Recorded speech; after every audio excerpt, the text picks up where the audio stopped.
found the letter on a cold December morning. It was tucked inside my locker, its edges slightly crumpled.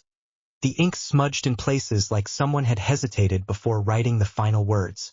The second I saw her name at the bottom, my hands went numb.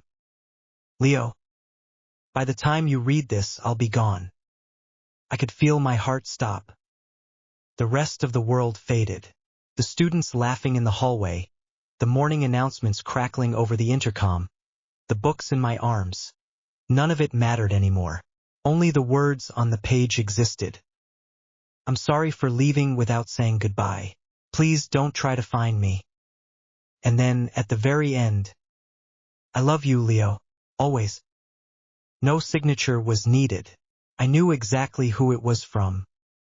It was from June, the first and only girl I had ever loved. The beginning, a love that felt like forever. The first time I saw June, she was sitting alone under the giant oak tree behind our school, a notebook in her lap and a pencil twirling between her fingers. She looked peaceful, like she existed in a world separate from the one the rest of us were stuck in. I had never been the type to walk up to girls. I wasn't the charming, confident guy who said all the right things, but something about her pulled me in. So, I sat down beside her, pretending like it was no big deal. What are you writing?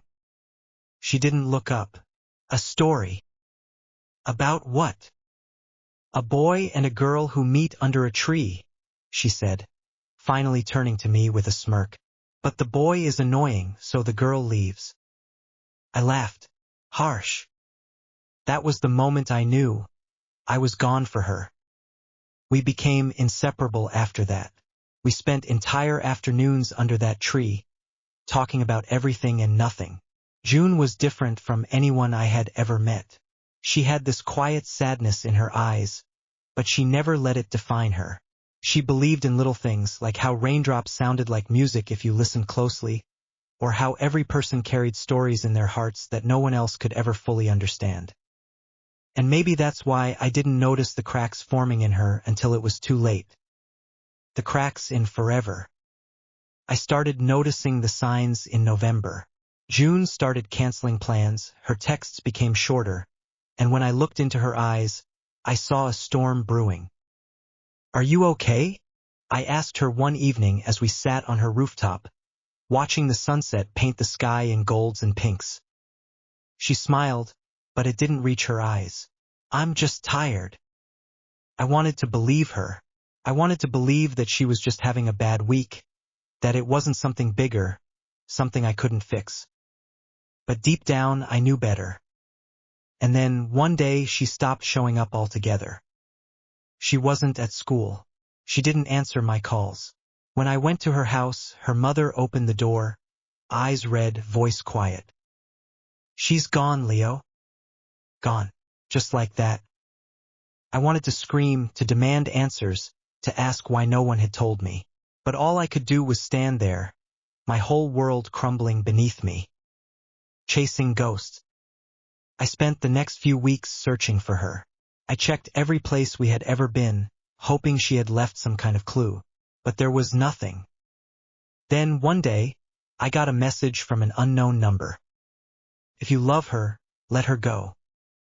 That was when I realized I wasn't meant to find her. She had made her choice. And I had to live with it. The truth that broke me. Months passed. Life moved on. People stopped asking about June, stopped wondering where she had gone. But I never did. Then one night I got a call that shattered me. It was her mother. Leo, she wanted you to know. I gripped the phone, my heart in my throat. Know what? Silence. Then, barely above a whisper. June was sick. The world tilted beneath me. She didn't want you to see her like that. Her mother continued, voice breaking. She didn't want you to watch her fade. My knees hit the floor.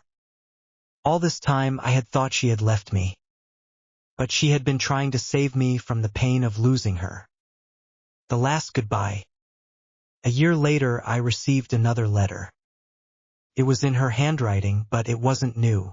It had been written long before she left. Leo, if you're reading this, it means I'm not there anymore. I know you're angry, and I know you don't understand, but please believe me when I say that this was the only way I knew how to love you without hurting you. I didn't want you to watch me disappear piece by piece. I wanted you to remember me as the girl who laughed with you under the tree, who raced you down empty streets at midnight, who loved you with everything she had. I need you to do something for me, okay? Keep living, keep laughing, keep finding the little things that make life beautiful. And most of all, please don't forget me. I love you. June. Tears blurred my vision.